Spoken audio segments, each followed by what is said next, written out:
All right, we're back. I just got done going over the last issue of this literally seconds ago, and I'm just kicking it on. I'm going to break these all up into separate videos. Considering how fast I'm going through each issue, I probably could have just done the whole 4 issues in one, but I don't know. Maybe if I get through this one fast, maybe we'll do the last part together. We'll see how it goes. Pretty energetic, badass cover. Stupid striker with the multiple robot arms fighting actual robot Spartan.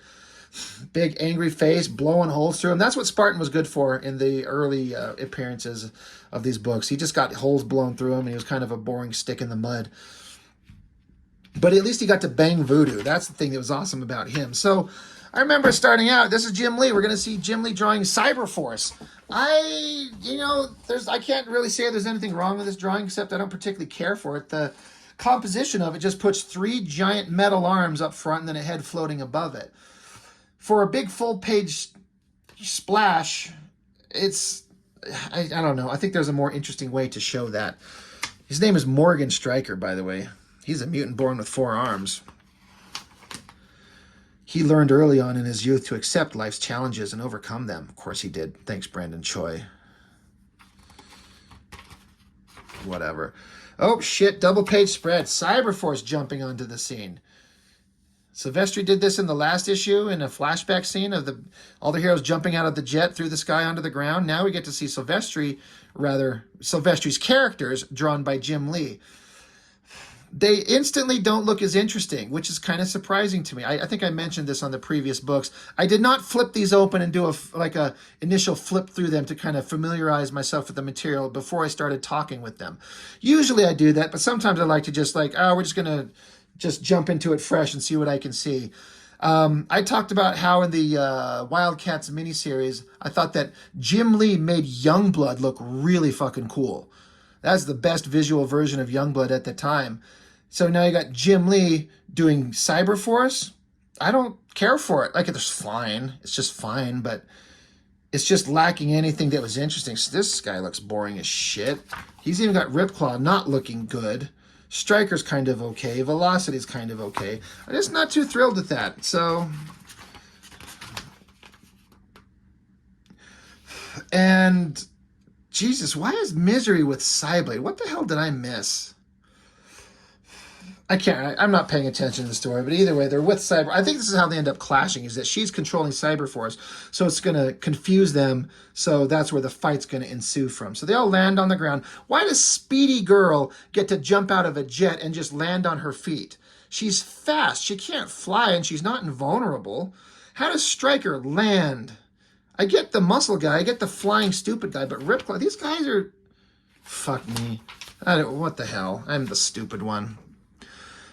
Anyway, back at the exploded island, some guys are on like a water craft that like a hoverboat or whatever, and Warblade, who got stabbed in the guts and dropped into the water, he's crawling up on their boat so he can kick him over the side and get back into the scene.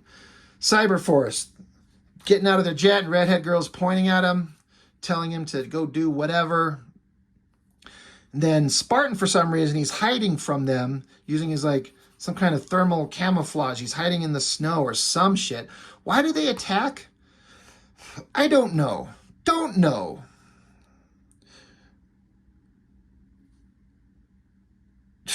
It's like, my dermal refractors and thermal dampeners are supposed to completely cloak me, but your instincts seem to have gotten the better of my technology. So he pops out of the snow and fucking shoots Stryker. Another example of shit where, shoots him with the fucking laser blast, and it's like he just got punched. These guys always survive these laser blasts. Now that is awesome. I think that looks really cool. It's kind of weird. It looks like something that Wolverine would be doing. This angry, heavily shadowed face. Doesn't look like something Spartan would be doing. But I don't know. I like it. Charges up, punches Stryker right in the head. He's getting the best of him. Blasted him, punched him. And here comes Speedy Girl. So robot android guy, Spartan from Wildcats, is taking on Cyberforce to start. He's got the drop on Stryker. Speedy Girl shows up, so he shoots out. He stole some webbing from Spider-Man from his fingers, webs her up, drops her, she tumbles into the ground, and then he swings her around and slams her into the ground or something. Stryker gets up. He's had enough of that shit. He puts a gun to his head and said, you better hope that she's all right, or I'm going to blow your fucking head off. So I like how Spartan doesn't hesitate. He just turns and grabs him by the throat, and Stryker starts blowing holes through him again. Or I say again, but he's had holes blown through him a million times. So, and then Maul, I guess he just decides to join the battle. So he rumbles up out of the ground. So you got Impact. So you got the two strong guys, Maul and Impact. Hang on there, Stryker. I'm on my way. I don't think so. You got problems of your own. So Impact was like, that's all right. I've always been a great problem solver. I kind of like this. He sees a big guy and Impact just fucking punches him right in the face. We don't need to talk. We don't need to have words. We don't need to like say anything. Just fucking punch him. So Maul tumbles onto the ground and Impact, I like this drawing. He picks up some rubble. Maybe it's one of his crashed jets. Picks it up and slams it on him. Boom. That's a pretty awesome scene from a couple of the big, strong guys. But Impact doesn't realize that Maul can grow bigger. So now Impact's like, oh, shit. Now I got to fight this giant guy. Go back to the Halo building with Jacob Marlowe, and he's smoking and missing a hand and talking and boring. Who cares? Can we watch the guys fight each other and see Jim Lee and Mark Silvestri draw sexy girls and hot guys? Oh, all right. Here's sexy girls. Voodoo, she's home. I guess she got medical attention. It's only been minutes from what happened before, really. Maybe an hour or something like that. But she got home. She put on this sexy-ass fucking nightgown with apparently no underwear on. That's hot as shit. And Void, like silver metal girl with no emotions, somehow has emotions and discusses things, and they talk and they touch. I don't know. You tell me what's about to happen here. Cut to Stormwatch.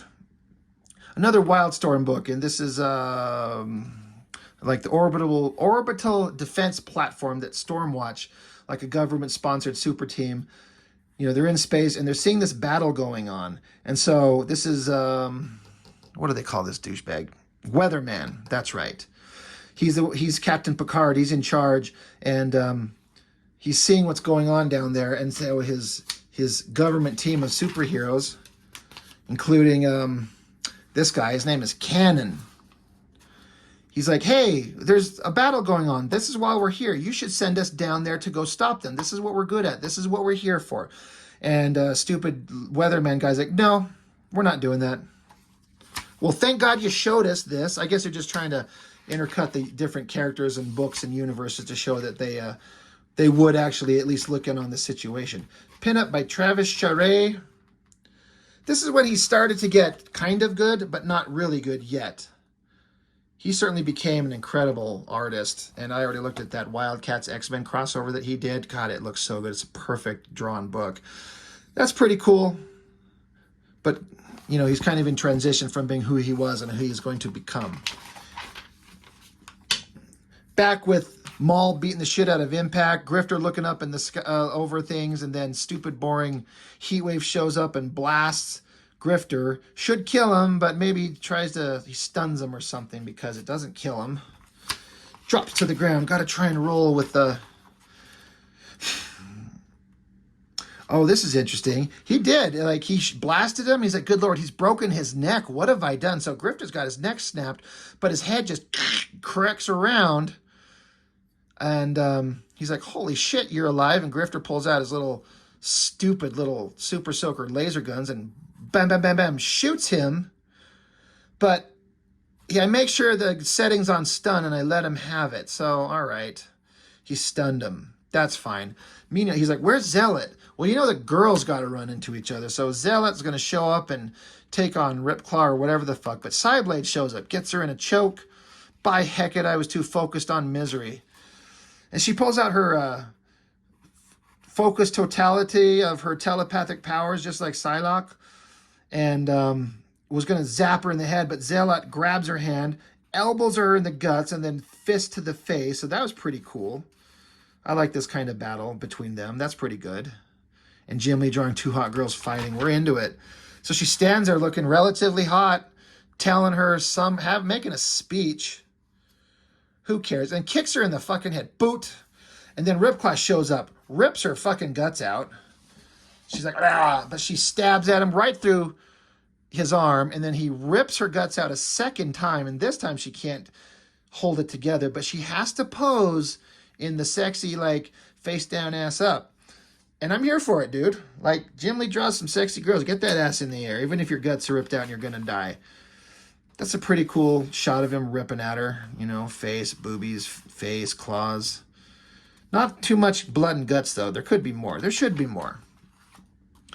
So Misery and Ripclaw show back up. They got the golden photon torpedo, and they're looking at it. She types in a code and pops out something. And, oh, they're all snuggly. Isn't that cute? Dude, don't touch her with your razor-sharp claws. You'll cut her guts out, dude. Smiling, I think Warblade's in the background. He's looking through the crack. He's like, oh, finally, we can get into that three-way we've been trying to get on for so long. Let's do it. Rips his way into the room. Boom. Oh, shit. Giant double-page spread of Warblade. Oh, his blood and guts and snot, and his hair's flying everywhere, and his tubes are everywhere, and his claw blades are everywhere. I mean, that's a pretty epic shot. It's all pretty hollow, lifeless, dull nonsense, but it's a bunch of big imagery from Silvestri and Jim Lee, so it was pretty cool. And he's like, we're gonna fight, or something. Fight or fuck. They got to do one or the other. You guys choose. So that's a pretty awesome little shot. Cyberforce number 3. Killer Instinct continues in that. So, bunch of boredom. This will be interesting to go through at a time. Issues 10, 11, 12. Chris Claremont brings his own character and gets into a story with Jim Lee's Wildcats. Nothing interesting happened really as far as I can recall, but I don't know. You know what?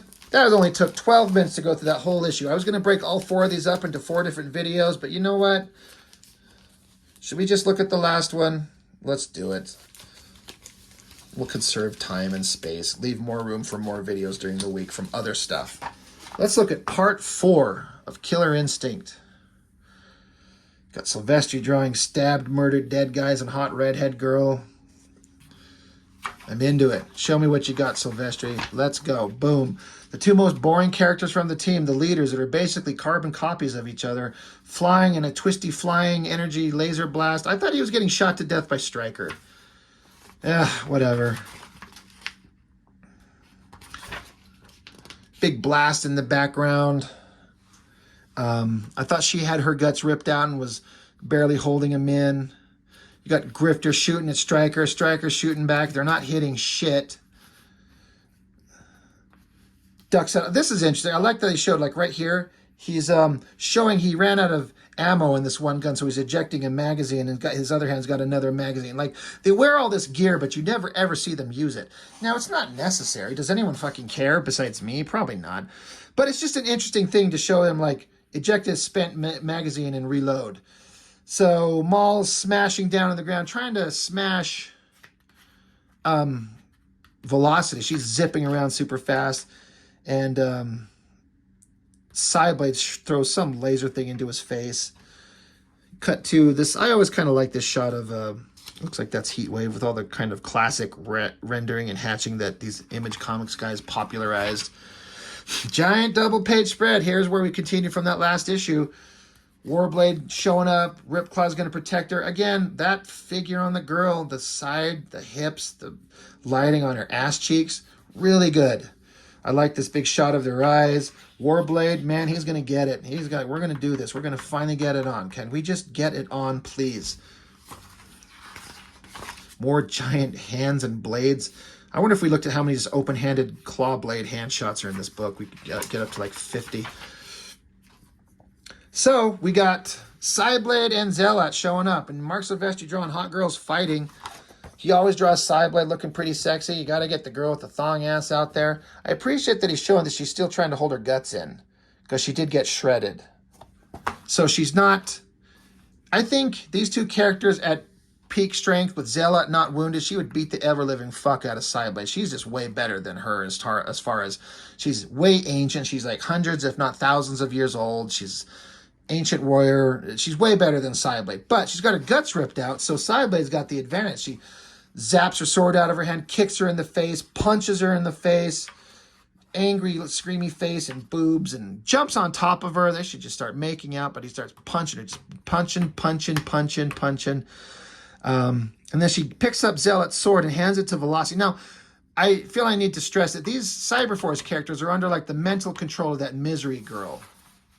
She's got them acting evil, and they're not being logical. She's being, all these bubble words are like, I think it's Misery like talking to him in their head. So that's why they're doing some out of character shit. Take the sword and kill this girl. Another big splash page of these two guys ripping each other apart.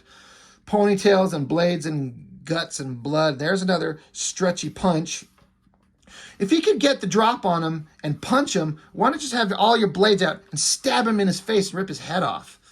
And we can't do that because we have to have the comic like finish itself. Maybe he's trying to not kill him is what it is, because he's a good guy. So he's jumping down. I kind of like that drawing of him jumping, and girls with the golden photon torpedo. And he does this little grab hook thing. It's an interesting logical use of his powers because he can stretch. It says right there, see that sound effect? Stretch, grabs him by the throat and locks him up against the wall. Like, immobilize his fucking ass. And in theory, he's liquid metal, so even if Ripclaw started like jabbing at him, it shouldn't hurt him, but yet he bleeds. Oh, at least he's chopping his metal stupid piping off. So I don't know what the fuck is going on. Girl's looking after something. She's trying to get into the golden photon torpedo. And it's like when her iris is there in her eye, she's like human, but when it goes away, she snaps back into evil bitch mode. Once again, I always like this figure on this girl. He could get that stuff done so well. The hips and the, God, just everything about that. He just does that so good. But she knocks them unconscious or something. They're lying on the ground. Up here, stupid Heat Wave and Spartan are still blasting each other. Big close-up of the big angry screamy face. This was interesting. Heat Wave puts his fist, like he punches him in the guts, puts his fist up to his guts and shoots, like blows his guts out.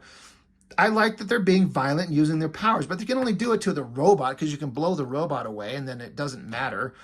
But if they were to do this kind of shit to each other, man, this book, half the characters would be dead. But so that's awesome. Boom, blows out his guts. Good job.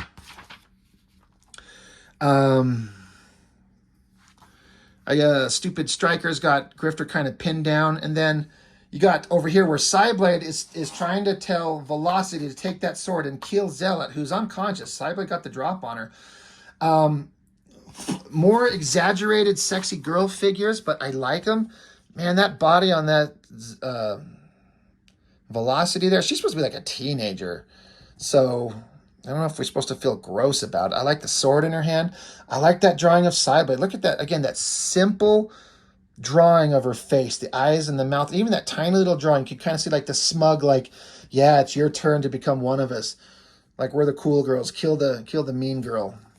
So I like that drawing. It's exaggerated, sexy bullshit. Another great figure there. Angry face going on. Suddenly, for whatever reason, Heatwave comes out of his trance. I always liked that face and his hands, that whole gesture of him like stopping, turning, looking. His stupid mask actually looks interesting. The shadows and the lighting on his face, the angle of his upper body, everything. That top panel looks fucking awesome. But he snaps out of his trance, excuse me, and he looks down and he sees Velocity, and she's going to do some crazy shit. And I love this. This is Silvestri doing something interesting because she's out of control. He's got this maniacal, like almost Harley Quinn bullshit, ridiculous Joker look on her face, and I love it. And so he's like, holy shit, stop. And I like this shot of him like blasting at her, that hand coming forward, shoots the sword out of her hand. And then, so Zealot is finally coming to, but you got a great drawing of Velocity like hunkered over, and that, look at that little drawing, that simple drawing of Cyblade in the background. I love it. A little tiny drawing, but he still gets all those female figure proportions, especially in the hip and the upper thigh area. It looks so good. This whole page is great. Everything is just clicking right there. There's a couple of these pages that are working really well, and that looks awesome. Back with these stupid guys. Finally, Warblade gets it up and penetrates her, and she is loving it. She says no, so she probably means no.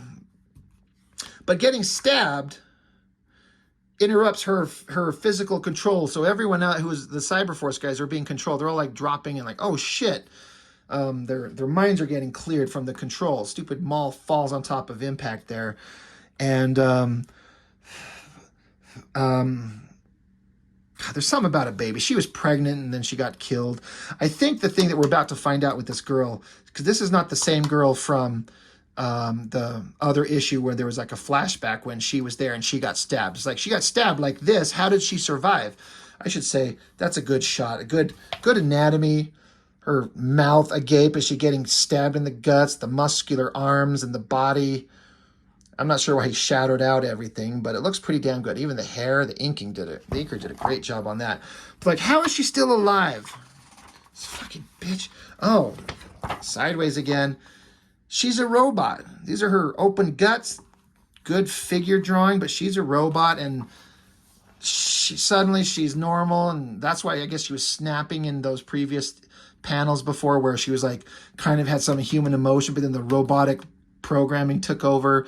She's crying. She's saying her sorries to Ripclaw. I guess these two were a couple and they were pregnant is what was going on. So he's probably pissed that Warblade was the last one to get to penetrate her because she's about to die. He's sitting on the ground. And he's like, golden photon torpedo. It's open. What is in there? So she's going to die. She's crying. Again, that looks like a photon torpedo, right? I'm not wrong. Watch Star Trek. Tell me I'm lying. What is in there? It's fucking Spartan's arm that got ripped off by a coda in issue 2 of Wildcats. So it's like they get this arm and it's like leading up to giving them the technology to make like a bunch of soldiers of Spartans. That guy would have had these things taking over the world. I mean, I don't know. Spartan seems pretty easy to beat the shit out of. He can blow holes in him all day and he's done. Like, where is he now? He got his guts blown out. Is he just down? I do like how these guys were fighting and Maul, like the fight's over, but he's like, wait, we were fighting. You tried to kill those guys. That guy tried to kill me. Somebody blew your damn head off. And he wants to keep the fight going. I kind of appreciated that character moment right there. He's like, we're not done. Fuck you. We're keeping fighting. And Grifter's like, no, dude, we're all under control. It's not their fault. It's not our fault. We just got to chill out. We got to calm down. We got to shake it out. We're going to have a beer together or something. Big double page spread. I always liked, there was a little bit of characterization going on right here. Maul and Impact. They're sitting there, arms crossed, and they're still eyeballing each other. Like, this fight isn't over. It is. I don't think they ever fought again. I just thought that was interesting. Like, it shouldn't be suddenly everyone's okay. I mean, they kind of are. I mean, did fucking Spartan here got his guts blown up, but he's fine. There's a little tiny hole here. That's stupid. Ripclaw and Warblade are shaking it out, maybe because Heatwave made them do it. He's like, guys, shake your friends. You're all homies. This figure, again, I know I keep saying I probably sound like a gross pig as a dude, but like, this is a good female figure right here. I like the way that he, because I draw these things. I draw my own comics, right? And it's hard to get this anatomy looking right and twisting it in certain angles. It's one thing to draw a figure standing here looking tough, but then draw this figure sitting and the body's arched a whole other way. Drawing these abs, the breasts look great, the hair, the face on here looks good. I thought Grifter and Velocity with Grifter, those two looked pretty cool. So, they met, misunderstandings, fights, differences. But yes, freaking Spartan got his guts blown out, but he's just fine. But it looks like Cyberforce guys jump back on their jet and take off.